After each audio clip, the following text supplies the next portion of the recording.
Assalamualaikum dan salam sejahtera. Anda sedang menonton saluran berita 101, tempat kita himpunkan segala info terkini berkaitan bantuan kerajaan dan isu semasa rakyat. Terima kasih kepada anda yang setia bersama kami.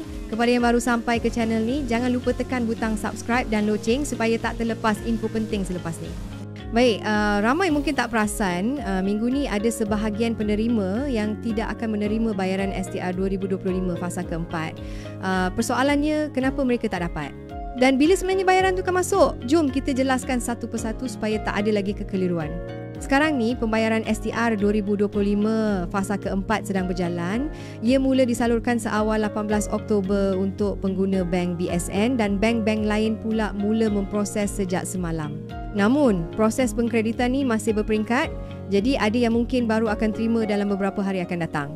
Bagi mereka yang status dalam MySTR menunjukkan lulus sedia ada, anda tergolong dalam kumpulan yang akan menerima bayaran pada minggu ini selewat-lewatnya pada 24 Oktober 2025 hari Jumaat. Jadi kalau hari ini belum masuk, jangan panik. Ada kemungkinan esok atau lusa baru selesai dikreditkan. Tapi kalau anda semak dalam MySTR dan nampak status seperti dalam proses rayuan, permohonan baharu atau permohonan diterima, itu bermaksud bayaran belum dijadualkan minggu ni. Kumpulan ini hanya akan menerima bayaran pada bulan November nanti, bergantung sama ada permohonan diluluskan atau tidak. Untuk yang mengambil secara tunai pula, sekiranya status kelulusan masih belum lulus, anda hanya boleh mula ambil bermula 13 November dengan syarat pada tarikh itu status anda sudah bertukar kepada lulus. Jadi apa langkah terbaik sekarang? Pastikan anda log masuk ke portal MySTR. Periksa dua perkara utama, status kelulusan dan maklumat bayaran. Kalau bahagian maklumat bayaran menunjukkan dalam proses pengkreditan atau ambilan tunai, itu tandanya anda memang termasuk dalam senarai penerima minggu ini. Tapi kalau tiada sebarang maklumat bayaran fasa keempat dipaparkan, maknanya anda hanya akan terima pada bulan depan bergantung pada keputusan rayuan nanti. Selain daripada bayaran STR 2025, satu lagi perkara penting kemaskini STR 2026. Ramai masih terlepas pandang. Proses kemaskini akan ditutup pada 28 November 2025, lebih kurang sebulan saja lagi.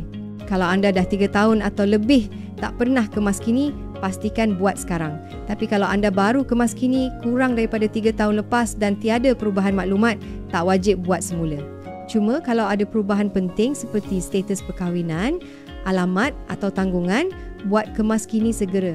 Sebab kalau data lama masih menunjukkan anda bujang sedangkan sebenarnya anda dah berkahwin, sistem mungkin tak kira anda layak untuk STR 2026 fasa pertama. Untuk makluman, kategori bujang tak lagi terlibat dalam STR tahun depan. Mereka hanya akan terima bantuan SARA sebanyak RM600 setahun, disalurkan RM50 setiap bulan terus ke MyKad. Jadi ringkasnya, kalau status anda lulus, tunggu saja bayaran STR fasa keempat masuk minggu ni. Kalau masih dalam proses rayuan atau belum lulus, pantau semula pada bulan November nanti.